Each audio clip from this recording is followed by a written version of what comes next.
Magandang tanghali mga kapatid. Hinahangaan at nagsisilbing inspirasyon ngayon sa social media ang 6 taong gulang na si R.R. Recalde.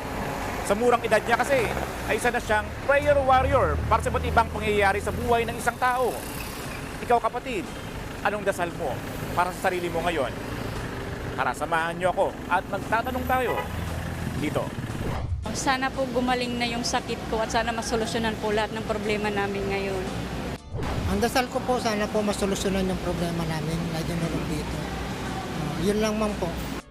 Sana matapos lahat ng problema natin na masolusyonan ng kahit papano maibsan ng mga nararamdaman natin sa ng loob. Salamat sa Panginoon. Praise the Lord. Panalangin ko po sa Panginoon na sana mabigyan po ng solusyon yung lahat ng problema na dinudulog ko po dito. Ang dasal ko po na sana mabigyan ng hustisya yung aso ko na pinakawawa ng kapitbahay namin. Ako ang inyong hani ng bayan, ang tunay at nag-iisang pantanggal umay sa pananghalian.